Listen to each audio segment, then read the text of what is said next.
దేవుని యొక్క వాక్యములోనికి వెళ్దాం. మీ దగ్గర పరిశుద్ధ గ్రంథాలు ఉన్నట్లయితే దేవుని యొక్క వాక్యాన్ని మనము ధ్యానము చేసుకుందాం. హోషేయ గ్రంథము 13వ అధ్యాయము 5వ వచనము నుండి 8 వరకు చదువుదాం. ధ్యానం చేద్దాం మాటలను. మహా ఎండకు కాలిన అరణ్యములో నిన్ను స్నేహించిన వాడును నేనే. తరువాత వారికి మేత దొరకగా వారు తిని తృప్తి పొంది గర్వించి నన్ను మరచిరి. కాబట్టి నేను వారికి సింహము వంటి వాడినైతిని. చిరుతపులి మార్గమున పొంచి ఉన్నట్టు నేను వారిని పట్టుకొన పొంచియుందును. పిల్లలు పోయిన ఎలుగుబంటి ఒకని మీద పడినట్టు నేను వాని మీద పడి వాని రొమ్మును చీల్చివేయుదును. ఆడసింహము ఒకని మింగివేయినట్లు వారిని మృంగివేతును. దుష్టముఖము వారిని చీల్చివేయును. చాలు. ఇక్కడ దేవుడు తన ప్రజలైనటువంటి వారిని గురించి మాట్లాడుతూ ఉన్నాడు. ఆ ప్రజలు కూడా ఎవరయ్యా అంటే దేవుడు వారికి ఎంతో మేలును ఉపకారములను చేసి ఉన్నాడు. అవన్నీ కూడా అనుభవించినటువంటి మనుషులైనటువంటి వారితో ఈ మాటలు మాట్లాడుతూ ఉన్నాడు. దేవుడు ఏది చేయకుండా వారితో ఈ మాటలు చెప్పలేదు. దేవుడు వారి జీవితాలలో ఎన్నో గొప్ప కార్యాలు చేసి ఈ మాటలు చెబుతూ ఉన్నాడు. ఏమంటూ ఉన్నాడంటే, మహా ఎండకు కాలిన అరణ్యములో నిన్ను స్నేహించువాడును నేనే అంటూ ఉన్నాడు. అరణ్యము అంటే మనం చూస్తున్నాం కదా, కొండల్లో చెట్లు పుట్టలు అన్నీ ఉంటాయి. మనకి ఇక్కడ వేడిగా ఉంటుందా? అరణ్యంలో వేడిగా ఉంటుందా? ఎక్కడ వేడిగా ఉంటుంది? తెలుసా తెలీదా? ఎక్కడ వేడిగా ఉంటుంది? మీరు జగదంబ నుంచి ఇప్పుడు వచ్చారు అనుకోండి, అదంతా వేడిగా ఉంటుంది. మన మధుసూదన్ నగర్కి వచ్చేసరికి చల్లగా ఉంటుంది. గమనించారు ఎప్పుడైనా? ఎందుకంటే చెట్లు ఉన్నటువంటి ఆ వాతావరణము చల్లదనాన్ని ఇస్తుంది. మరి ఇక్కడ ఆ దేవుడు అంటూ ఉన్నాడు, కాలిన అరణ్యం అంట, ఎండిపోయినటువంటి అరణ్యము అంటే అరణ్యములో చల్లగా ఉంటుంది, అవునా కదా? కానీ ఇక్కడ దేవుడు వారిని గురించి తన ప్రజలైనటువంటి వారు అనగా ఏ ప్రజలకైతే మేలులు చేశాడో ఆ ప్రజలైనటువంటి వారి గురించి ఏమన్నాడంటే, మహా ఎండకు కాలిన అరణ్యములో. అరణ్యమే అసలు చల్లగా ఉంటుంది, కానీ అలాంటి అరణ్యములో ఎలా ఉందంట? కాలిపోయిందంట, చాలా వేడిగా ఉందంట. వేడిగా ఉన్నటువంటి ఆయా వాతావరణములో ఆ మనుషులు కూడా నిలవబడలేరు, బ్రతకలేరు అనేటువంటి ఆ వాతావరణములో దేవుడు ఏం చేశాడంటే వారితో స్నేహం చేయడానికి అక్కడికి వచ్చాడంట. ఎవరైనా సుఖముగా బ్రతికినటువంటి వారి ఇంటికి వస్తారు, కానీ బాధల్లోని అప్పులు అడిగేటువంటి పరిస్థితిలో ఉన్నప్పుడు ఎవరైనా వాళ్ళ ఇంటికి వస్తారా? రారు. ఎందుకని? వాళ్ళు నన్ను ఏమైనా అడుగుతారేమో, నా సహాయాన్ని ఏదైనా కోరుకుంటారేమో అని వాళ్ళు వెళ్ళరు. ఇక్కడ దేవాది దేవుడు అంటూ ఉన్నాడు, తన ప్రజలైనటువంటి వారు మహాశ్రమలలో ఉన్నప్పుడంట వారితో స్నేహం చేయడానికి ప్రభువైన యేసుక్రీస్తు వారు వచ్చారంట. ఎప్పుడైనా మీ జీవితాల్లో జరగలేదు అవి? మీరు ఇబ్బందుల్లో ఉన్నప్పుడు, మీరు కష్టంలో ఉన్నప్పుడు మనుషులు ఎవరో రాలేదేమో. మీ అన్నదమ్ములు, మీ భర్త, మీ అత్తయ్య, మీ మామయ్య, మీ కుటుంబ సభ్యులు నీకు కష్టం అనుకున్నప్పుడు ఎవరు రాలేదేమో. కానీ ప్రభు ఎలాంటి వాడో తెలుసా? మనుషులు ఆలోచించే విధముగా దేవుడు ఎప్పుడు కూడా ఆలోచించడు. నీకు శ్రమ అనుకున్నప్పుడు, నీకు ఇబ్బంది అనుకున్నప్పుడు ప్రభువే నీ దగ్గరకు వచ్చి నిన్ను పరామర్శిస్తాడు. నీకు స్నేహితుడిగా అయినా ఉంటాడు. దేవునికి స్తోత్ర. ఈ లోక సంబంధమైన స్నేహితులు కాదు. ఈరోజు చూస్తూ ఉన్నాం స్నేహితులని చెబుతున్నటువంటి వారు స్నేహితులని పిలిచి వారిని మోసం చేసి మరి కనబడటం లేదు వాళ్ళకి, అవునా కదా? కనిపించట్లా. కానీ ప్రభువైన యేసుక్రీస్తు వారు దేవాది దేవుడైనటువంటి దేవుడు నేను నీకు స్నేహితునిగా ఉంటానంటున్నాడు. ఎలాంటి పరిస్థితులు తెలుసా? మహా కాలిపోతున్నటువంటి అరణ్యములో. అరణ్యం కాలుతూ ఉందంటే అందులో ఉండగలరు ఎవరైనా? ఉండలేరు. ఎందుకంటే ఒక చెట్టు నుంచి ఒక చెట్టు రాజుకుంటూ ఉంటుంది, వేడి. అలాంటి భయంకరమైన శ్రమలో ఉన్నటువంటి నీతో దేవుడు స్నేహం చేయడానికి ఇష్టపడతాను అంటున్నాడు. చదువుదాం ఒకసారి, చదమ్మా. మహా ఎండకు కాలిన అరణ్యములో నేను స్నేహించువాడను నేనే. దేవునికి స్తోత్రం, హల్లెలూయా.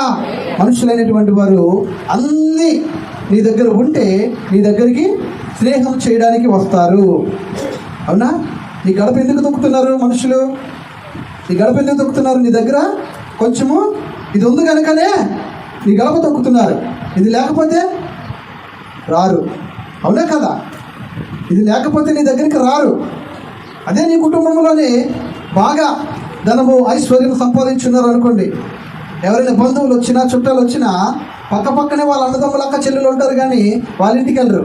ఎవరింటికి వెళ్తారు? బాగా పలుకుబడి ఐశ్వర్యము ధనము సంపాదన ఎవరైతే సంపాదించుకొని ఉన్నారో వాళ్ళు మెట్లెక్కి అన్నయ్య తమ్ముడు అక్క చెల్లి బాగున్నారా అని పరామర్శిస్తూ ఉంటారు. ఎందుకంటే వారి దగ్గర సమస్తం ఉంది కాబట్టి వారి దగ్గరికి వెళ్తారు. మరి ఏది లేనటువంటి వారి పరిస్థితి? వారి జోలికి వెళ్ళరు, వారిని పలకరించడానికి కూడా ఇష్టపడరు. కానీ మన ప్రభువు అయిన యేసుక్రీస్తు వారు ఎలాంటి దేవుడో తెలుసా? కాలిన అరణ్యములో నువ్వు శ్రమల పాలైపోతూ నిన్ను ఆదరించడానికి ఎవరో రాలేనటువంటి పరిస్థితిలో ఉన్నటువంటి నీకు ఆయన ఎలా వస్తానంటున్నాడు తెలుసా? ఒక స్నేహితుడిగా నీ దగ్గరికి వస్తూ ఉన్నాడు. నువ్వు నమ్ముకున్నటువంటి ప్రభు ఎంత మంచి దేవుడో. ఈ భూమి మీద ఉన్నటువంటి సామాన్యమైనటువంటి మనుషులతో ఒకసారి పోల్చుకొని చూడు దేవుడిని. వారి యొక్క ప్రవర్తన ఎలా ఉందో, దేవుని యొక్క ప్రవర్తన ఎలా ఉందో. మనుషులు నీ దగ్గర ఆశించి వస్తారు, కానీ దేవుడు నీ దగ్గర ఏది ఆశించకుండానే ఆయన నీ దగ్గరికి వస్తూ ఉన్నాడు. చూద్దాం బైబిల్ గ్రంథంలో లూకాసు వార్త 10వ అధ్యాయము 30వ వచనం నుంచి చదువుదాం. ప్రభువు యేసుక్రీస్తు వారు వీటిని గురించి చెప్తూ ఉన్నారు. ఏమంటున్నారంటే, అందుకు యేసు ఇట్లా, నేను ఒక మనుషుడు యెరూషలేము నుండి యెరికో పట్టణమునకు దిగి వెళ్ళుచు దొంగల చేతిలో చిక్కాడు.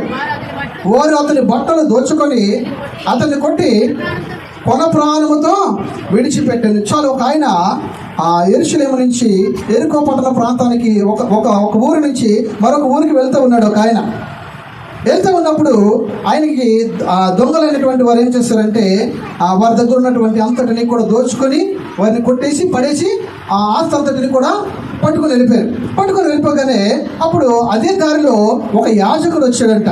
అంటే దేవునికి సేవ చేసేటువంటి వారు, దేవుని దగ్గర భక్తి శ్రద్ధలతో బ్రతికేటువంటి ఒక ఆయన వచ్చాడంట. వచ్చి ఆ త్రోవ పక్కన వెళ్ళి చూసి అతను చూసి పక్కగా ఏమీ పట్టించుకోకుండా వెళ్ళిపోయాడంట. ఆమె అర్థమవుతుందా? అతని దగ్గర ఏదీ లేదు, దెబ్బలతో శ్రమల పాలై బాధపడుతూ కొనప్రాయంతో బాధపడుతూ ఉన్నాడు. అతన్ని ఒక ఆయన చూసి, యాజకుడు చూసి చూడలేనట్టు పట్టించుకోకుండా వెళ్ళిపోయాడు. తర్వాత మరొక వ్యక్తి వచ్చాడంట. చదవండి. అలాగనే లేవీయుడు ఆ చోటికి వచ్చి చూసి పక్కగా పోయిన. ఈయన ఎలాంటి వాడంట? ఈయన దేవుని సేవ చేసేటువంటి, దేవుడు ఏర్పరచుకున్నటువంటి వారిలో ప్రత్యేకమైనటువంటి వారు ఈ లేవీయులు. దేవుని వాక్యము బాగా తెలిసినటువంటి వారు. అయినా సరే ఈయన కూడా ఏం చేశాడంట? ఆ దెబ్బల పాలైపోయి పడిపోయినటువంటి ఆయన్ని పట్టించుకోకుండా ఆయన కూడా వెళ్ళిపోయాడంట. తర్వాత ఏమైంది? అయితే ఒక సమరయుడు ప్రయాణమైపోయి అతడు పడి ఉన్న చోటికి వచ్చి అతన్ని చూచి అతని మీద జాలి పడ్డాడు. ఒక సమరయుడు అంట. అంటే ఆయన ప్రభువుని ఎరిగిన వారు కాదు, సమరయులు. ఎందుకంటే దేవుడు కూడా తన శిష్యులైనటువంటి వారికి చెప్తూ సువార్తను ప్రకటించమన్నప్పుడు సమరయుల పట్టణం వైపు మీరు వెళ్ళొద్దు అన్నాడు. అసలు సువార్త చెప్పొద్దు అన్నాడు. అంటే దేవుని వాక్యము ఎరగనటువంటి వారు సమరయులు. వాళ్ళు ఏం చేస్తూ ఉన్నారంట? అదే మార్గములో ఎవరెవరైతే చూసి చూడలేనట్టు వెళ్ళిపోయారో ఆ మనుషుడిని చూసి అతని మీద జాలి కలిగిందంట. అన్ని ఉన్నోళ్ళ దగ్గరికి ఎవరైనా వెళ్తారు, కానీ అన్నీ కోల్పోయి వారికి మనమే పెట్టాలి అనుకుంటే ఎవరైనా వెళ్తారా? వెళ్ళరు ఎవరు కూడా. అది దేవుని ప్రేమ ఉంటేనే కానీ అలా చేయలేరు. దేవుని ప్రేమ ఉండాలి. ఉండినప్పుడే ఎదుటి వ్యక్తికి సహాయం చేయాలని, ఎదుటి వ్యక్తి ఆపదలో ఉన్నవారిని కాపాడాలనే మంచి భావము మనలో కలుగుతుంది. అయితే ఈ మంచి సమరయుడు ఏం చేశాడంటే ఆ పడిపోయినటువంటి వాడిని చూచిన వెంటనే చాలా జాలి పుట్టిందంట. ఇంకా ఏం చేశాడమ్మా? జాలి కలిగి దగ్గరికి పోయి నూనెయు ద్రాక్షారసమును పోసి అతని గాయములు కట్టి తన వాహనం మీద ఎక్కించి తన ఒక పూట కూలి వాని ఇంటికి తీసుకొని పోయి అతన్ని పరామర్శించడు.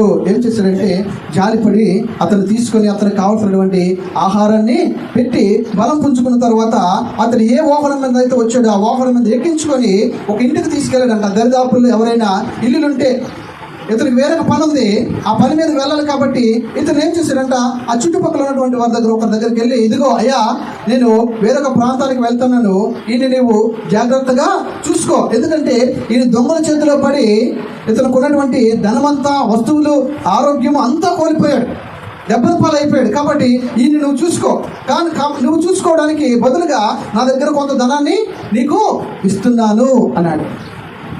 ఎంత ప్రేమ చూపిస్తున్నాడో చూస్తారా? ఈ ప్రేమ ఎక్కడి నుంచి వచ్చి ఉంటుంది? ప్రభు అయిన యేసులో నుంచి. దేవునికి స్తోత్రం. మహాశ్రమకు కాలిన అరణ్యములో ఉన్నటువంటి నీ మీద దేవుని యొక్క మహాప్రేమను చూపెడుతున్నాడు. ఎంత చక్కగా చూపెడుతున్నాడంటే పడిపోయినటువంటి వారిని ఎవ్వరూ పట్టించుకోలేదు, కానీ దేవుడు మాత్రం ఏం చేస్తూ ఉన్నాడు? పట్టించుకుంటూ ఉన్నాడు. నీ మీద శ్రద్ధ తీసుకుంటూ ఉన్నాడు. నీకు ఏది కావాలో, ఏ సహాయం కావాలో ఆ సహాయాన్ని చేసి తన దగ్గర ఉన్నటువంటి జోబులో ఉన్నటువంటి డబ్బును కూడా ఆ పూట కూలి వానికి తీసి ఇచ్చి తన బాధ్యత నెరవేర్చి తిరిగి మరలా అంటున్నాడు, మరలా నేను వస్తాను, వచ్చేటప్పుడు మీకు ఇంకా ఏదైనా డబ్బులు అతని విషయమై పడి ఉంటే ఆ డబ్బులు నేను ఇస్తాను అంటున్నాడు. అది దేవుని లో నుంచి వచ్చేటువంటి ప్రేమలో ఉన్నటువంటి నిన్ను దేవుడు ఎంత చక్కగా ఆదుకునేటువంటి దేవుడు. ఈ యొక్క లేవీల వలె, యాజకుల వలె పట్టించుకోలేనటువంటి మనుషులు అనేటువంటి వారు చాలా మంది ఉండినప్పటికీ కూడా నిన్ను పట్టించుకునే దేవుడు, నీ శ్రమను చూసేటువంటి దేవుడు ఒకరున్నారు. ఆయన ప్రభు అయిన యేసుక్రీస్తు వారు. నీ గాయములు కట్టడానికి నీ దగ్గరకు వస్తూ ఉన్నాడు. నువ్వు బలం పుంజుకోవడానికి ద్రాక్షారసం ఇస్తూ ఉన్నాడు. అచ్చుద్దామని కొంచెం మనం ముందుకెళ్తూ ఉన్నాం. చూడండి, సామెతల గ్రంథము 17వ అధ్యాయము 17వ వచనము. నిజమైన స్నేహితుడు అమ్మా విడువక ప్రేమించును, దుర్దశలో అటివాడు సహోదరుడిగా ఉండును. ఇందాక చదువుకున్నాం కదా, మహాకాలిన అరణ్యములో నిన్ను స్నేహించువాడును నేనే, నీతో స్నేహముగా ఉండేవాడును నేనే అంటూ ఉన్నాడు. అయితే స్నేహితుడైనటువంటి వాడు ఎలా ఉండాలో దేవుడు మనతో మాట్లాడుతూ ఉన్నాడు. ఎలా ఉండాలంట? నిజమైన స్నేహితుడు విడువక ప్రేమించును. ఈ రోజున మనకి చాలా మంది స్నేహితులు ఉన్నారా లేరా స్నేహితులు? చిన్నప్పటి నుంచి ఉన్నటువంటి స్నేహితులు ఉన్నారు, మధ్యలో కలుసుకున్న స్నేహితులు కూడా ఉన్నారు. అయితే ఆ స్నేహితులు అనేటువంటి వారు నీకు బాధ వచ్చినప్పుడు, శ్రమ వచ్చినప్పుడు, కష్టం వచ్చినప్పుడు, రోగం వచ్చినప్పుడు, అనాదిగా నువ్వు విడబడినప్పుడు నిన్ను ఆదుకునేటువంటి వారు ఉన్నారు. అదే నీకు కష్టం వచ్చింది, నువ్వు నష్టాలు పాలైపోయావు, నీ దగ్గర ఉన్నటువంటి సమస్తము కూడా కోల్పోయావు అనేటప్పటికీ నీకు స్నేహితుడు అని ఎంతో ప్రేమించే ఆ మనిషి నీ కంటికి కనబడరు. కనబడరు. ఎందుకని? నువ్వు ఎక్కడ వారికి సహాయాన్ని అడుగుతావో అనే ఉద్దేశంతో ఆ మనుషులు కనబడరు. అందుకే దేవుడు అంటున్నాడు, నిజమైన స్నేహితుడు విడువక ప్రేమించును. అంటే ఎప్పుడు కూడా విడిచిపెట్టడు. నిజమైన స్నేహితుడు అనేటువంటి వాడు నీ బాగోగుల్లో కూడా ఉంటాడు, నీ శ్రమలలో కూడా ఉండేవాడే నిజమైన స్నేహితుడు. ఎప్పుడైనా మీ జీవితాల్లో ఎప్పుడైనా అలాంటి మనుషులు ఎదురయ్యారేమో. మీరు బాగా ఉంటే అక్క, అన్నయ్య, తమ్ముడు అనుకుని వచ్చేవారు. మీ బ్రతుకులు బాగోలేవు అన్నప్పుడు మీ ఇంటి వైపు కూడా చూడకుండా ఉండేటువంటి మనుషులు, అలాంటి స్నేహితులు అనేటువంటి వారు ఉన్నారేమో. జాగ్రత్త. ప్రభువైన యేసుక్రీస్తు వారు విడువక ప్రేమించే దేవుడై ఉన్నాడు. ఆయన నిన్ను ఎలా ప్రేమిస్తాడంటే, నువ్వు ఆపదలో ఉన్నా ప్రేమిస్తాడు, నువ్వు సురక్షితమైన ప్రదేశంలో ఉన్నా ప్రేమిస్తాడు, నువ్వు ధనవంతురాలుగా ఉన్నా ప్రేమిస్తాడు, నువ్వు భేద విధవరాలైనా దేవుడు నిన్ను ప్రేమిస్తూనే ఉంటాడు. దేవునికి స్తోత్రం. అందుకే యేసుక్రీస్తు వారు అంటున్నారు, కాలిన అరణ్యములో నేను నీకు స్నేహితుడనే ఉన్నాను అంటూ ఉన్నాడు. ఆ స్నేహితుడు ఎలా ఉండాలంటే విడువక ప్రేమించే వారిగా ఉండాలి. ఎలాంటప్పుడు విడిచిపెడతారో మనకు బాగా తెలుసు, అనుభవం చూస్తూ ఉన్నాం, యూట్యూబ్లో చూస్తూ ఉన్నాం. స్నేహితులైనటువంటి వారు ఎలాంటి సందర్భాల్లో ఎలాగ వాడుకొని ఎలాగ విడిచిపెడతారో. దేవునికి స్తోత్రం. అయితే ఏమన్నాడంటే, నిజమైన స్నేహితుడు విడివక ప్రేమించుడు, దుర్దశలో అట్టివాడు సహోదరుడిగా ఉంటాడు. అలాంటి వాడు ఎవరైతే మనల్ని విడిచిపెట్టకుండా మన కష్టాన్ని చూసి, మన బాధను చూసి, మన యొక్క నిందలను చూసి, మన యొక్క అవమానములను చూసి, మన పడిపోయిన స్థితిని చూసి ఆ మనుషుడు మన పక్షముగా ఎవరైతే నిలబడతారో వారు నీకు సహోదరుడు అంటున్నాడు దేవుడు. దేవునికి స్తోత్రం. అంటే నీ తోడ పుట్టినవాడు, నీ రక్త సంబంధి, నీకు అన్నదమ్ముడై ఉంటాడు. స్నేహితుడే కాదు, స్నేహితుడి కంటే ఎక్కువ అంటూ ఉన్నాడు దేవుడు. అలాంటి మంచి లక్షణాలు ఎవరిలో ఉన్నాయి తెలుసా? మన ప్రభు అయిన యేసుక్రీస్తు వారిలో ఉన్నాయి. దేవునికి స్తోత్రం. ఆయన మాత్రమే ఇప్పుడు చెప్పిన విధముగా ప్రేమించగలడు. నీవు దుర్దశలో ఉన్నప్పుడు, నువ్వు శ్రమల పాలైపోయినప్పుడు, నువ్వు నిందల పాలైపోయినప్పుడు, నువ్వు అవమానములకు ఆస్పాదముగా ఉండినప్పుడు ఆయన మాత్రమే నిన్ను అంత ఇష్టముగా ప్రేమించగలడు. కాబట్టి నిజమైన స్నేహితుడు విడువక ప్రేమిస్తాడు. ఈ రోజున దేవుడు నీతో కూడా అదే విషయాన్ని మాట్లాడుతున్నాడు. ప్రభు అయిన యేసుక్రీస్తు వారు దుర్దశలో ఉన్నటువంటి నిన్ను చాలా ఇష్టముగా ప్రేమిస్తూ ఉన్నాడు. మర్చిపోవద్దు. నీ బంధువులు, నీ అన్నదమ్ములు, నీ తల్లిదండ్రులు, అక్కచెల్లెలు, అన్నదమ్ములు అని పిలువబడుతున్నటువంటి వారు ఒకానొక దినాన్న ఆపద కలిగినప్పుడు, శ్రమ కలిగినప్పుడు నీ దగ్గర నుంచి దూరంగా వెళ్ళిపోతారు. కానీ మనము తెలుసుకున్నటువంటి ప్రభువైన యేసు ఎప్పుడు కూడా నిన్ను విడిచిపెట్టే దేవుడు కానే కాదు. దేవుడు లూకా సువార్త 16:9 స్నేహితులైనటువంటి వారు ఎలా ఉంటారంటే, అన్యాయపు సిరి వలన స్నేహితులను డబ్బు వచ్చింది అంటే స్నేహితులు ఎక్కువ అవుతారు. అవరా? బెల్లం ఉందంటే చీమలు పడతావా? పడతాయి కదా. ఇక్కడ ఖాళీగా ఉన్నటువంటి ప్రదేశంలో బెల్లం ముక్కలు ఇక్కడ వేస్తారనుకోండి, ఎక్కడెక్కడో ఉన్నటువంటివి, ఎక్కడెక్కడో మూల ఉన్నటువంటివి వచ్చి నువ్వు ఏం చేస్తాను అనుకున్నావు? ఇంకొక ఆటిని తీసుకొస్తాయి. ఏమని? ఇదిగో ఇక్కడ బెల్లం ఉంది, రండి అని. నువ్వు చూసారా? బెల్లం పడినప్పుడు 1, 2 రావు. ఎలా ఉంటే చాలా ఎక్కువ వస్తాయి. ఒకటి ఇంకొక ఆటిని పిలుస్తాయి. ఇక్కడ దేవుడు అదే విషయాన్ని మాట్లాడుతున్నాడు. ఇదిగో నీకు స్నేహితులను సంపాదించుకునేది. ధనం అంటే ఏమొస్తుంది? స్నేహితులు అన్నటువంటి వారు వస్తారు. రోడ్డు మీద నువ్వు ఎవరిని చూడకుండా తలదించుకొని వెళ్ళిపోయినా సరే నిన్ను పిలిచి మరీ పలకరిస్తూ ఉంటారు. ఎందుకని? నీ దగ్గర సిరి ఉంది, నీ దగ్గర డబ్బు ఉంది కాబట్టి. దేవుడు ఎలా చూస్తాడో తెలుసా? నీ దగ్గర ఏది లేకపోయినా సరే ఆయన నిన్ను ప్రేమతో పలకరించే దేవుడు, ఆయన ఆప్యాయతగా పలకరించే దేవుడు ఆయన. నీ దగ్గర ఏది లేకపోయినా. ఈ లోక సంబంధమైనటువంటి స్నేహితులు ఎలాంటి వారంటే, నీ దగ్గర ధనం ఉండినప్పుడు వచ్చేస్తూ ఉంటారు. అక్కడ నుంచి ఇక్కడికి కొన్నింటిగా చూస్తూ ఉంటాం. ఎవరైతే పెట్టుబడి పెడతా ఉంటారో వాళ్ళ ఇంటి దగ్గరికి ఊరి నుంచి వచ్చి 3 పూటలా తిని పడుకొని మళ్ళా వాళ్ళ తాలూకులు ఎవరైనా చుట్టాలు ఉంటే వారిని కూడా ఈ ఇంటికే పిలిపించి మళ్ళీ వీళ్ళ దగ్గరే భోజనాలు చేయించి పంపిస్తారు. ఎందుకని? బెల్లం ఎక్కడుంటే చీమలు అక్కడ ఉంటాయి. వాళ్ళు నిజమైన స్నేహితులేనా? అదే నీ దగ్గర ఎవరెవరైతే ఆశ్రయం పొందారో వారు ఎప్పుడైనా నీకు కష్టం వచ్చిందని వాళ్ళకి చెప్పు చూడు, నీ ఫోన్ కూడా ఎత్తరు వాళ్ళు. ఏమన్నాడంటే, సిరి వలన మీకు స్నేహితులను సంపాదించుకుంటారు. ఎందుకనగా ఆ సిరి మిమ్మల్ని వదిలిపోయినప్పుడు, చూసారా? అదే డబ్బు మీ దగ్గర నుంచి లేదు, పోయింది. ఏదో మీ వ్యాపారంలో నష్టపోయారో, ఉద్యోగంలో పోయిందో, ఏదో పోయిన తర్వాత ఎవరెవరైతే మిమ్మల్ని స్నేహితులని మీ దగ్గరకు వచ్చి మీ ఆశ్రయం పొంది మీ వల్ల మేలు పొందారో వాళ్ళు ఎవరు కూడా కనబడరు ఎవరు కూడా. దేవునికి స్తోత్రం. హల్లెలూయా. అయితే మన ప్రభువైన యేసుక్రీస్తు వారు ఏమన్నారు తెలుసా? కాలిపోయిన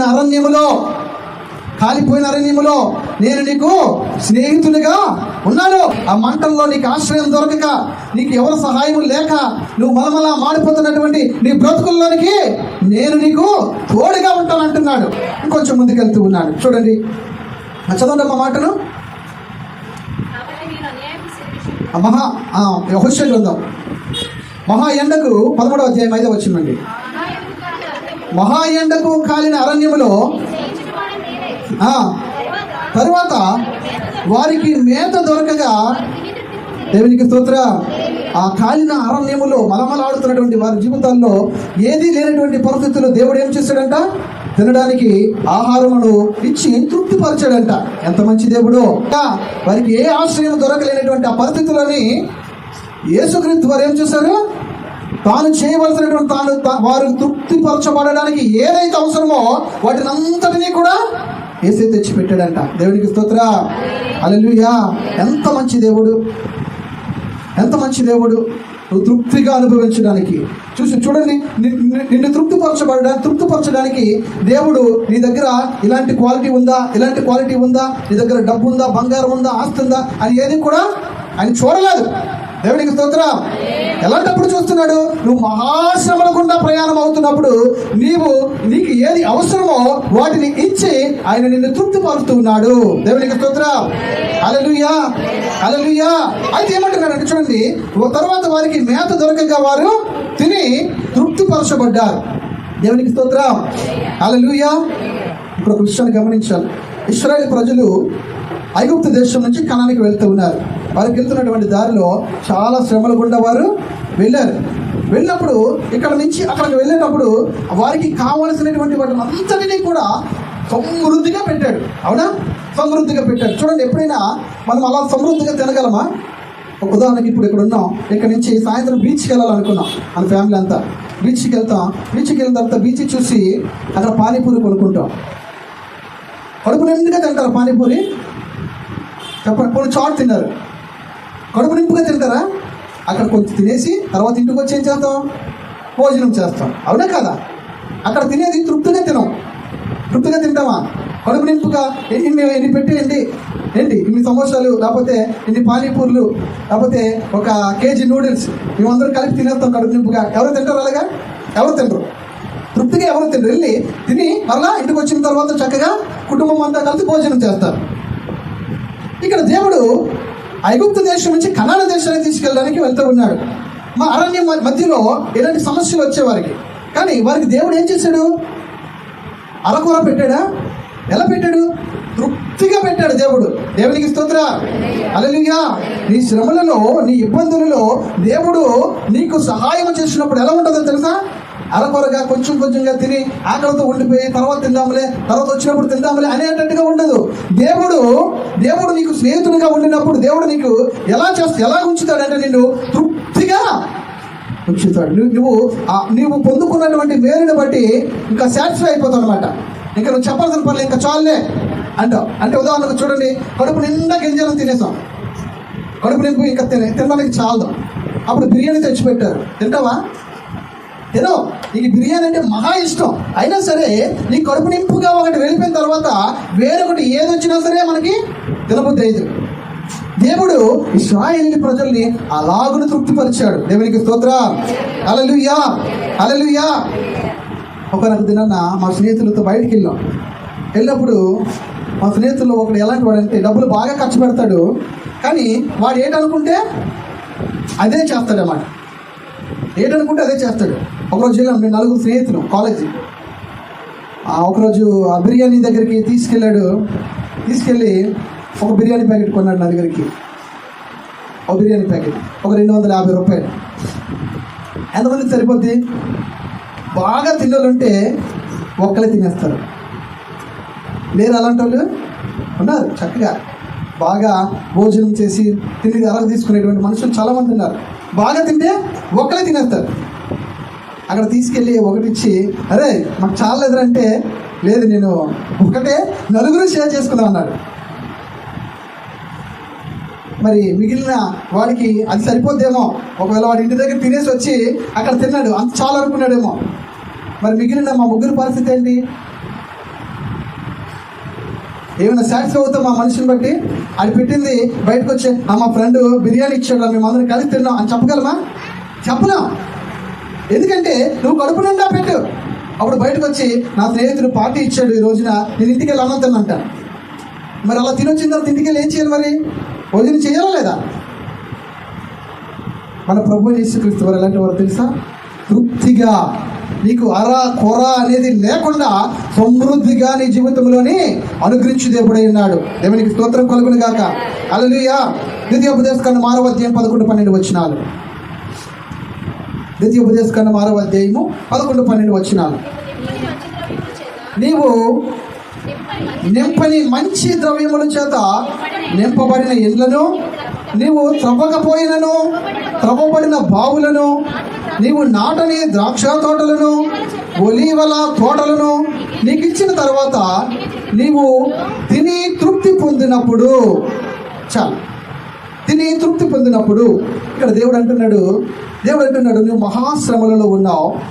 నీ శ్రమల నుంచి నిన్ను విడిపించడానికి, తప్పించడానికి నీకు ఎలాంటివి ఇస్తున్నానో తెలుసా? ఇదిగో నీవి నింపని ద్రవ్యములను. ఇప్పుడు మన బీరువాలు ఉన్నాయి కదా, బీరువాలు ఏం పెట్టుకుంటాం? డబ్బులు, బంగారం పెట్టుకుంటాం కదా. వీళ్ళకి కూడా ఏమన్నారు తెలుసా? ఆ ఆస్తిపాస్తులు నువ్వు నీ ఇంట్లో నింపు, వాటిని ఆల్రెడీ అక్కడ నింపి ఉంచబడినవే నేను నీకు ఇస్తాను అన్నాడు. ఇశ్రాయేలు ప్రజలతో ఏమన్నాడంటే, అక్కడ సమృద్ధి కలిగినటువంటిది అక్కడే, మీరు ఎక్కడికైతే వెళ్తారో అక్కడ ఆల్రెడీ అక్కడ ఉంది అంటున్నాడు. ఇంకా ఏమన్నాడంటే, నీవు త్రవ్వకపోయినను త్రవ్వబడిన బావులు. ఇప్పుడు మనం చూస్తూ ఉన్నాం, ఇప్పుడు పల్లెటూరులోకి వెళ్ళినప్పుడు మనం వెళ్ళి నీళ్ళు చేదుకుంటూ ఉంటాం. మనం చేద్దామది మన తవ్వమది మనం తవ్వల. ఎవరో తవ్వించుకున్నారు, అందులో జలం వస్తుంది. వాటిని ఎవరు తాగుతున్నారు? ఈ తరం వారైనటువంటి వారు తాగుతూ ఉన్నారు. ఇక్కడ దేవుడు కూడా తన ప్రజలైనటువంటి వారు ఎన్నో బాధలు అనుభవించారు, తన ప్రజలైనటువంటి వారు ఎన్నో నిందలు అనుభవించారు. కాబట్టి వీరికి ఇచ్చేటువంటి ప్రదేశంలో మరలా అక్కడికి వెళ్ళి వారు కష్టపడకుండా ఏం చేస్తున్నాడు దేవుడు? మీరు బావులు తవ్వుకోకుండానే అక్కడ బావులు తయారు చేయబడి అక్కడ నీరు ఉబుకుతున్నటువంటి ఆ ప్రదేశాన్ని దేవుడు నీకు ఇస్తాడు అంటూ ఉన్నాడు. దేవునికి స్తోత్రం. హల్లెలూయా. ఇంకా ఏం చేశాడు? నీవు నాటని ద్రాక్ష తోటలను, ఒలీవల తోటలను నీకు ఇస్తాను. అవి వెళ్ళేటప్పటికి ఏమున్నాయంట? అక్కడ ద్రాక్ష పళ్ళు గెళ్ళు కాసేస్తున్నాయంట. దేవునికి స్తోత్రం. ఒలీవ పళ్ళు కాసేస్తున్నాయంట ఆ ప్రాంతంకి వెళ్ళేటప్పటికి. అయితే ఏమన్నాడంటే, అవన్నీ కూడా దేవుడు వారికి ఇచ్చాడు. ఇచ్చిన తర్వాత మీరు తృప్తి పొందినప్పుడు, అన్నీ ఉంటే ఎలా ఉంటుంది? సమృద్ధిగా ఉంది. నీకు కావాల్సింది ఇది లేదు, అది లేదు అన్నడానికి వీల్లేదు. నీకు వెళ్ళడానికి కారు ఉంది, ఒకవేళ ఇంకా ధనం ఉంటే విమానము, హెలికాప్టర్ కొనుక్కున్నావు, నీకు పొలాలు ఉన్నాయి, భూములు ఉన్నాయి, ఆస్తుపాస్తులు ఉన్నాయి, అన్నీ ఉన్నాయి. అన్నిటితో కూడా నువ్వు సమృద్ధిగా అనుభవిస్తున్నావు. అప్పుడు నీ పరిస్థితి ఎలా ఉంటుందో తెలుసా? ఎలా ఉంటుంది? చూడండి కిందన, నీవు తృప్తి పొందినప్పుడు నీ దాసుల గృహమైన ఐగుప్తులో నుండి నిన్ను రప్పించిన యెహోవాను మరవకుండా నీవు జాగ్రత్త పడము. దేన్ని మర్చిపోతానంటే మనిషి, నీకు అందం ఉంది, ఐశ్వర్యం ఉంది, మేడమెత్తులు ఉన్నాయి, పొలాలు ఉన్నాయి, భూములు ఉన్నాయి, బంగారం ఉంది, సమస్తము కూడా దేవుడు నీకు ఇచ్చాడు. ఇచ్చిన తర్వాత నువ్వు అలాంటి పరిస్థితి ఏర్పడినప్పుడు, అనగా నువ్వు ఆ యొక్క దేశానికి, కనాను దేశానికి వెళ్ళి నువ్వు తవ్వలేనటువంటి బావుల్లో నువ్వు నీళ్ళు తాగుతూ అక్కడ ఉన్నటువంటి ద్రాక్ష గెళ్ళను, అంజూరపు ఓడలను, ఈ యొక్క ఆ ఫలాలను అన్నీ అనుభవిస్తున్నప్పుడు నువ్వు ఒక విషయాన్ని మర్చిపోతావంట. ఏ విషయమో తెలుసా? నిన్ను దేవుడు ఎక్కడ నుండి తీసుకొని వచ్చాడో ఆ విషయం మర్చిపోతావంట. ఎక్కడి నుంచి తీసుకొని వచ్చాడు? దాసుల గృహమైన ఐగుప్తు. అంటే బానిస బ్రతుకు. ముందు ఎలా ఉండేది మన బ్రతుకులు? దేవుని ఎరగకముందు, దేవుని దగ్గరికి రాకముందు, సత్యాన్ని తెలియకముందు, మన జీవితాల్లో ఆశీర్వదించబడకముందు మన బ్రతుకులు ఎలా ఉండేవయ్యా అంటే, మనంత దరిద్రమైనటువంటి జీవితాలు మరొకరు లేవు. ఈరోజు మనం చూసుకున్నప్పుడు, అబ్బా దేవుడు నన్ను ఎంత గొప్పగా మార్చాడో అని చెప్పుకోవాలంటే దేన్ని చూసి చెప్పుకోవాలి? మనం మునుపటి స్థితిని చూసే చెప్పుకోవాలి. మునుపటి దొంగలా తిరిగేవాడినయ్యా నేను, మునుపటి నేను వ్యభిచారుగా తిరిగేవాడినయ్యా, మునుపటి నేను రౌడీలా తిరిగేవాడిని, మునుపటి నేను అన్యాయస్తులా తిరిగేవాడిని, ఈరోజు నన్ను ఇలాగ మార్చారు అని మునుపటి స్థితిని చూసి మనము చెప్పుకుంటాం. మరి ఇశ్రాయేలు ప్రజలకు కూడా అదే విషయాన్ని చెప్తూ ఉన్నాడు, నీకు కూడా అదే విషయాన్ని చెప్తూ ఉన్నాడు. నీవు మహాశ్రమలలో ఉన్నప్పుడు, బానిసలుగా నువ్వు బ్రతుకుతూ ఉన్నప్పుడు ఆ మునుపటి స్థితిని నువ్వు మర్చిపోవద్దు అని దేవుడు చెప్తున్నాడు. దేవునికి స్తోత్రం. ఆ మాట అన్నాడు. చదవన్నమాట, నువ్వు తిని తృప్తి పొందినప్పుడు దాసుల గృహమైన ఐగుప్తులో నుండి నిన్ను రప్పించిన యెహోవాను మరవకుండా నీవు జాగ్రత్త పడుము. ఎవరిని మర్చిపోతామంటే, నీవు ఎక్కడ నుంచి వచ్చావో, అనగా తినడానికి తిండి లేకుండా, కట్టుకోవడానికి మంచి బట్టలు లేకుండా, ఎలాగ మాట్లాడాలో మాట తీరు లేనటువంటి నిన్ను, మాట నేర్పరితనంగా ఉంచినటువంటి నిన్ను, దేవుడు మంచి జ్ఞానము లేనటువంటి నిన్ను మంచి జ్ఞానమునిచ్చి నడిపించినటువంటి నిన్ను, చేతి పని లేనటువంటి నీకు మంచి చేతి పనినిచ్చి, మంచి ఉద్యోగాన్ని ఇచ్చి, భార్య లేనటువంటి నీకు భార్యనిచ్చి, బిడ్డలు లేనటువంటి నీకు బిడ్డలనిచ్చి, భర్త లేనటువంటి నీకు భర్తనిచ్చి ఇచ్చినటువంటి ఆ యొక్క దేవుడిని, ఆ యొక్క స్థితిని నువ్వు మరిచిపోకూడదు అంటున్నాడు దేవుడు. దేవునికి స్తోత్రం. ఈ రోజున చాలా మంది మర్చిపోతున్నారు. ఈ రోజున ఆ స్థితిని చాలా మంది మర్చిపోతున్నారు. దేవుడు నన్ను ఎక్కడ నుంచి తీసుకొచ్చాడో, ఎక్కడ నిలబెట్టాడో అనే విషయాన్ని మర్చిపోతున్నారు. ఈ రోజున డబ్బు ఉంది, ఐశ్వర్యం ఉంది, ఉద్యోగం ఉంది, ఇంకా మేడమిద్దులు ఉన్నాయి, భర్త ఉన్నాడు, భార్య ఉంది, ఆరోగ్యం ఉంది, ఇంకా అన్నీ దేవుడు ఇచ్చేశాడు. ఇచ్చేటప్పుడు ఎవరు మర్చిపోతున్నారంటే, ఆ స్థితి, నీకున్న ముందు స్థితిని మర్చిపోతున్నావు. నిన్ను ఎవరైతే ఈ స్థితిలోకి తీసుకొచ్చారో ఆ దేవుడిని నువ్వు మర్చిపోతున్నావు. అందుకే వారు వెళుతున్నప్పుడే ఈ మాటలు చెప్తున్నాడు. ఆ మాటలు ముందు నుంచి చదువుతున్నాను చూడండి.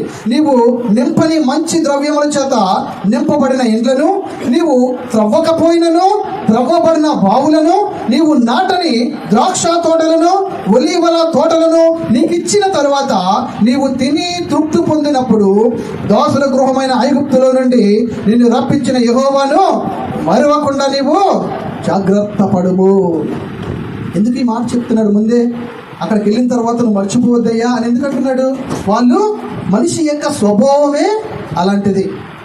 మనిషి యొక్క స్వభావమే అలాంటిది. ఉద్యోగం ఇచ్చినటువంటి వారినే మర్చిపోతారు.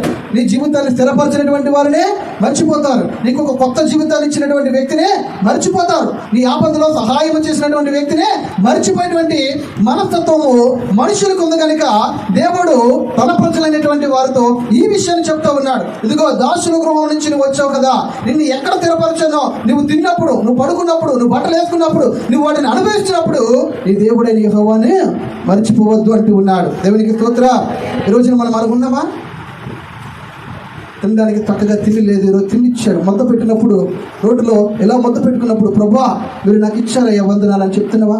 ఉద్యోగం లేదు, నీకు ఉద్యోగం ఇచ్చాడు. ఉద్యోగంకి వెళ్ళేటప్పుడు, ప్రభువా మీరు ఇచ్చిన ఉద్యోగం అయ్యా వందనాలయ్యా అని చెప్తున్నావా? నీ భర్తకు చేతి పని లేదు, చేతి పని ఇచ్చాడు దేవుడు. జీతం తెచ్చేటప్పుడు, అయ్యా మీరు ఇచ్చింది ప్రభువా వందనాలయ్యా అని చెప్తున్నారా? అదే విషయాన్ని మర్చిపోద్దు అంటున్నాడు దేవుడు. దేవునికి స్తోత్రం. హల్లెలూయా, హల్లెలూయా. చదవమ్మా హోషేయ గ్రంథము. తర్వాత వారికి మేత దొరకగా వారు తిని తృప్తి పొంది గర్వించి వారు నన్ను మరిచిరి. చూసారా? మనకి తృప్తి అనేది ఎక్కువగా ఉండకూడదు. ఎందుకని? సమృద్ధిగా ఉందనుకోండి మర్చిపోతామంట. ఎవరైతే సహాయము చేశారో, ఎవరైతే ఆ పూటకి ముద్ద పెట్టారో, ఎవరైతే ఆ ఉద్యోగ విషయంలో, నీ బిడ్డల విషయంలో నీకు సహాయం చేశారో, ఆ సహాయమును బట్టి నువ్వు సమృద్ధిగా దీవించబడిన తర్వాత ఆ మేలు చేసేటువంటి వ్యక్తిని మర్చిపోతావంట. ఈ రోజున ఎవరో మనుషులు చెప్పట్లే ఆ విషయాన్ని, దేవుడే చెప్తా ఉన్నాడు. ఎవరి ద్వారా మేలు పొంది నువ్వు ఈ గొప్ప స్థానంలో స్థిరపరచబడ్డావో ఆ వ్యక్తిని నువ్వు జ్ఞాపకం చేసుకోమంటున్నాడు దేవుడు. దేవునికి స్తోత్రం. ఎవరు ఆ వ్యక్తి అంటే ప్రభు అయిన యేసుక్రీస్తు వారే. ప్రభు అయిన యేసుక్రీస్తు వారే ఏమన్నాడంటే, నువ్వు తృప్తి పొంది గర్వించి నన్ను మరిచిపోతావు.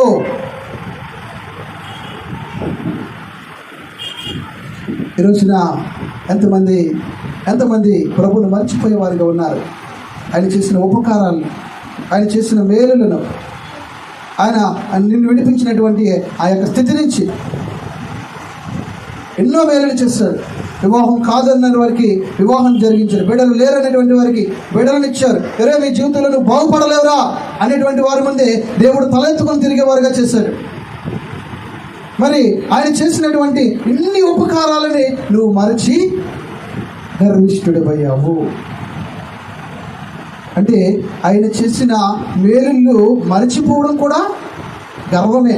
అమ్మ అర్థమవుతుందా?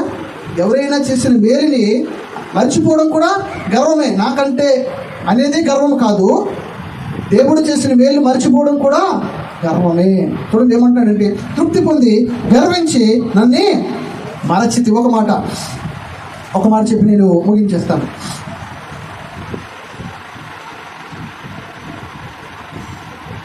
ఒక ఊరిలో ఉన్నటువంటి ఒక ముసలి మామని చూసి ఆ ఊరిలో వాళ్ళందరూ కూడా వాళ్ళ మనవడిని తిడుతూ ఉన్నారంట. మనవడిని ఇద్దరిని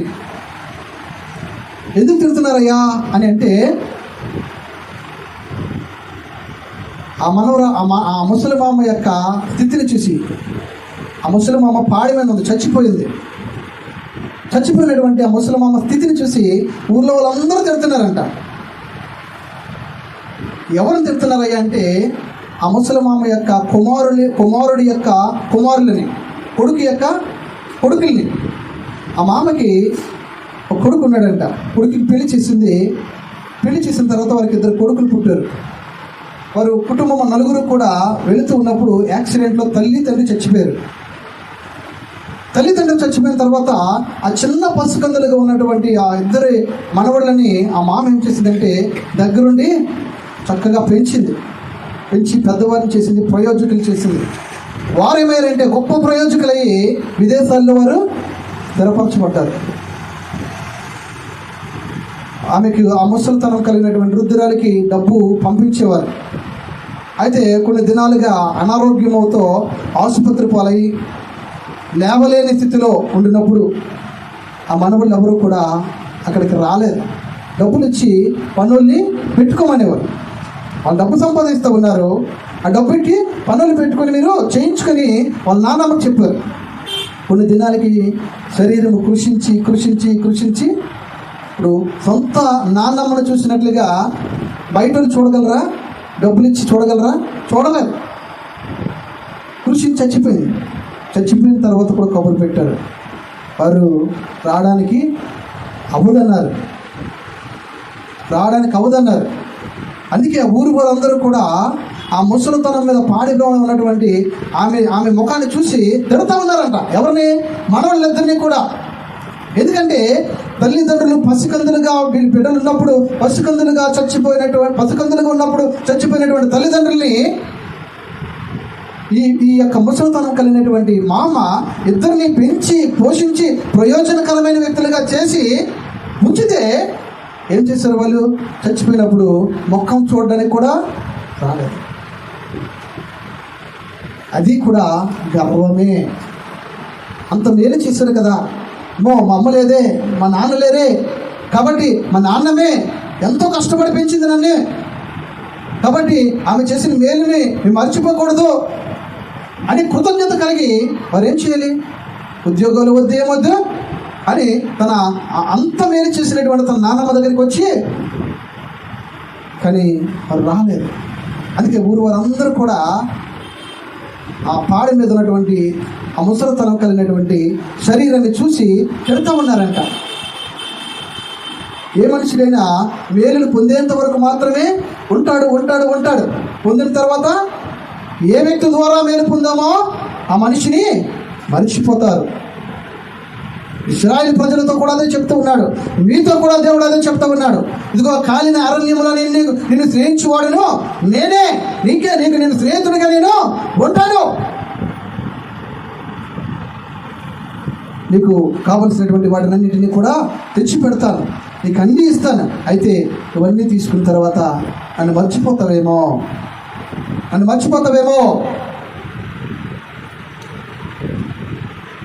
మర్చిపోవద్దు. నీ జీవితాన్ని ఒకసారి, పాత బ్రతుకులను ఒకసారి ఆలోచించుడు. నువ్వు ఎక్కడి నుంచి, ఎలాంటి శ్రమల్లో నుండి, ఎలాంటి అగ్నిగుండంలో నుంచి నీవు రాబడ్డావో, ఏ దేవుడు ఇప్పుడు ఈ రోజున నిన్ను ఎలాంటి స్థితిలో స్థిరపరిచాడో ఆ స్థితిని మర్చిపోయి గర్విష్ఠులుగా ఉండవద్దు. ఏమవుతుందో తెలుసా? చూడండి, చదవండి ఇప్పుడు హోషేయ గ్రంథము 6వ వచనం నుండి. తర్వాత వారు మేత దొరకగా వారు తిని తృప్తి పొంది గర్వించి నన్ను మరచిరి, కాబట్టి నేను వారికి సింహము వంటి వాడినైతిని. జాగ్రత్త ఇప్పుడు స్థితి బాగుంది కదా, చక్కగా ఉంది, దీవించాడు దేవుడు. ఆశీర్వదించాడు. బాగున్నాయి, ఇల్లులు ఉన్నాయి, పొలాలు ఉన్నాయి, భూములు ఉన్నాయి, మేడ మధ్యలు ఉన్నాయి, భార్య భర్తలు సుఖవంతమైన బ్రతుకుతున్నారు, ఎటువంటి గొడవలు లేకుండా ఉన్నాయి, నా బిడ్డలు బాగా చదువుకుంటున్నారు, మంచి ప్రయోజకులు అయ్యారు అని అనుకుని ఆ స్థితిని తీసుకొచ్చినటువంటి దేవుడిని మర్చిపోతే దేవుడు నీ మీద ఎలాంటి తిరుగుబాటు చేస్తానంటున్నాడు తెలుసా? సింహం దగ్గరికి వెళ్తే ఏమవుతుంది? చీల్చేస్తుంది. ఇప్పుడు నేను చదువుతున్నాను. కాబట్టి నేను వారికి సింహము వంటి వాడినైతిని, చిరుతపులి మార్గమున పొంచి ఉన్నట్టు నేను వారిని పట్టుకొని పొంచి ఉందును. అంటే నువ్వు ఎంత దీవించబడి ఉన్నావో, ఎంత స్థిరపరచబడి ఉన్నావో, ఎంత ఆశీర్వాదకరంగా ఉన్నావో, నా అంతటి వారు ఎవరూ లేరు, అంత గొప్పగా దీవించబడ్డాను, తింటున్నాను, సుఖిస్తున్నాను, ఆనందిస్తున్నాను, మంచి బ్రతుకుతున్నాను అనుకున్నావేమో. దేవుడు ఎలా వస్తారో తెలుసా? చిరుతపులి మనుషులు పట్టుకోవడానికి వచ్చినప్పుడు పొంచి పొంచి పొంచి వచ్చి అకస్మాత్తుగా ఎలాగైతే మనిషి మీద పడి దాడి చేస్తుందో, తన ప్రాణాన్ని తీస్తుందో, అలాగన నువ్వు ఇప్పటి వరకు ఏదైతే దేవుని వలన వచ్చి నువ్వు అనుభవిస్తున్నావో అదంతా కూడా పట్టుకొని వెళ్ళిపోతాడు. ఇంకేమన్నాడు? ఇంకా ఎలా కొడతానంటున్నాడంటే, చదమ్మా, పిల్లలు పోయినా ఎలుగుబంటి ఒకరి మీద పడినట్లు వారి మీద పడి రొమ్ము చీల్చివేయుదును. ఇంకెలాగంటున్నాడు? పిల్లలు పోయినటువంటి ఎలుగుబంటి పిల్లలు కనపడకుండా తప్పిపోయి అనుకోండి, ఆ ఎలుగుబంటి తల్లి ఏం చేస్తుందంటే తెలుసా? అక్కడ ఎవరైనా మనుషులు కానీ కనబడితే పిచ్చి రేగిపోయి ఆ మనిషిని యొక్క గుండెని చీల్చి చంపేస్తాయంట. అలాగునా ఎవరు వస్తానంటున్నారు? దేవుడు వస్తానంటున్నాడు. ఎందుకని? నీవు ఆయన మేలులను మర్చిపోయావు గనక, ఆయన ఉపకారములను మర్చిపోయి నువ్వు గర్విష్ఠులుగా తిరుగుతున్నావు గనక. ఇంకేమన్నాడు? ఆడసింహము ఒకని మింగివేయినట్లు వానిని మృంగి వేసెదను, దుష్టముఖములు వానిని చీల్చివేయను. చూసారా?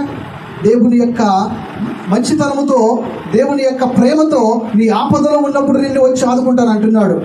నువ్వు బాగా స్థిరపరచబడి తిని తృప్తిపరచబడిన తర్వాత ఆయనను కానీ నువ్వు మర్చిపోతే స్నేహితునిగా వస్తాను అన్నటువంటి ఆయనే పిల్లలు పోయినటువంటి ఎలుగుబంటిలాగా, సింహములాగా, చిరుతపులిలాగా వస్తానంటున్నాడు. ఎలాగొస్తే మంచిది? మనకి రెండు మన చేతిలోనే ఉన్నాయి. ఏది కావాలనుకున్నా అది నీ ఇష్టమే. స్నేహితునిగా ఆయన వచ్చి నీకు సహాయము సహకారాలు అందిస్తూ ఉన్నప్పుడు వాటిని పొందుకొని దేవుని దగ్గర నీవు కృతజ్ఞులు ఆయన బ్రతుకున్నప్పుడు నీ యొక్క దీవెన, నీ యొక్క ఓట వర్ధలుతుంది, అభివృద్ధి చెందబడుతుంది. అవన్నీ పొందుకొని కూడా ఈరోజు చాలా మంది చూడండి, పిల్లలు లేరు అంటే దేవుడి దగ్గర ప్రార్థన చేసిన తర్వాత దేవుడు బిడ్డలు ఇస్తూ ఉన్నాడు. వాళ్ళు ఏం చేస్తూ ఉన్నారు? దేవునికి వ్యతిరేకమైన కార్యాలను పిల్లల పట్ల చేస్తున్నారు. అవునా? ఎలాగైతే ఉండకూడదో, ఎలాగైతే పెంచకూడదో అలా పెంచుతున్నారు తల్లిదండ్రులు.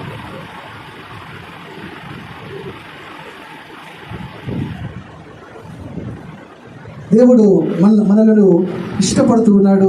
దేవుడు మనల్ని ప్రేమిస్తూ ఉన్నాడు.